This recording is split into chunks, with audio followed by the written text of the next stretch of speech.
Sabili Academy presents Islam Step by Step, Course 8, Your Financial Transactions.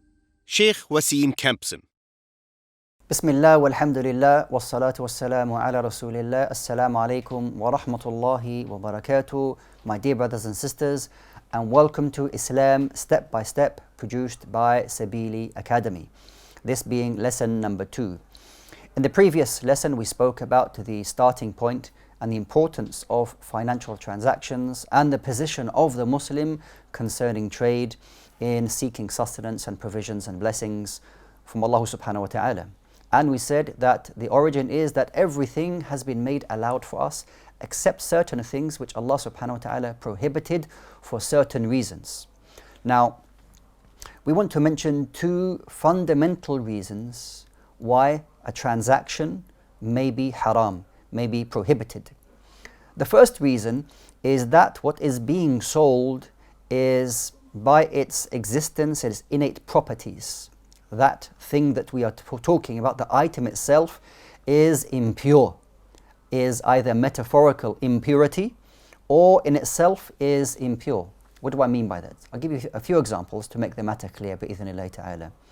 So Islam prohibits the sale of dogs and pigs because of their innate impurity.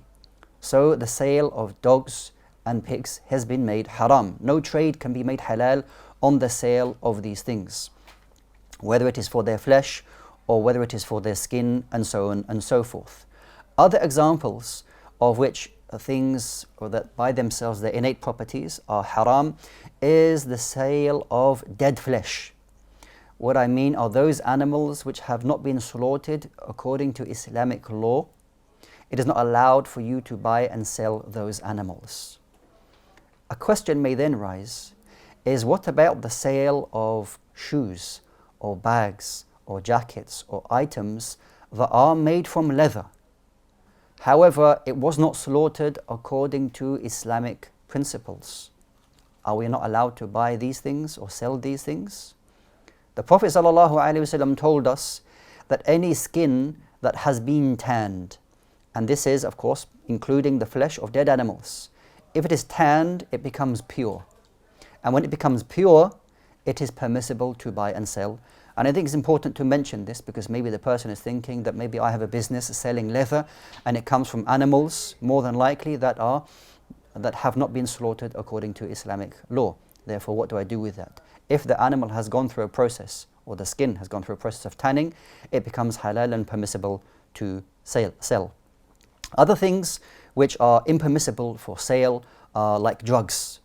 The person may argue whether some of these drugs within themselves are not innate or within themselves impure. Here it is a metaphorical impurity because of the corruption and evil that they of course cause. Likewise, material that spreads immorality and pornography of the like, it's haram. And also we mention things like idols.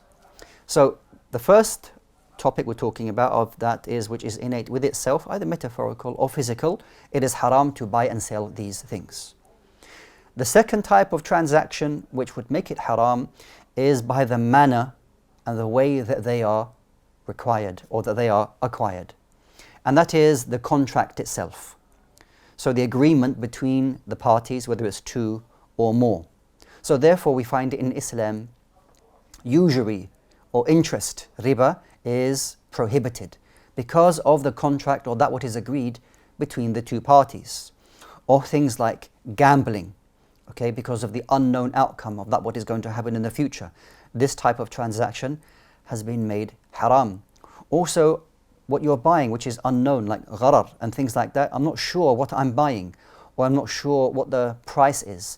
These types of contracts or agreements are likewise haram. It goes without saying things like deception and cheating. These types of, and of course that would be from one of the parties without the other knowing, these types of transactions are forbidden in Al-Islam. So you will find that all of these types of transactions, whether that what is the item which is being sold is impure, or the agreement between the 2 individuals involves some form of oppression, And going back to the verse that we mentioned in Surah An-Nisa in verse number 29, where Allah Jalla wa Ala forbids us, absolutely categorically forbids us to consume or exchange wealth in a false and oppressive matter, or in an oppressive way. So things like riba, interest, cheating, unknown outcomes, and gambling, and all of these things, these are all haram. So we ask Allah subhanahu wa ta'ala to give us an insight to these matters so that we can avoid this and gain the blessings of Allah subhanahu wa ta'ala in our transactions. Allahumma ameen. Barakallahu feekum. Wassalamu alaikum wa rahmatullahi wa barakatuh.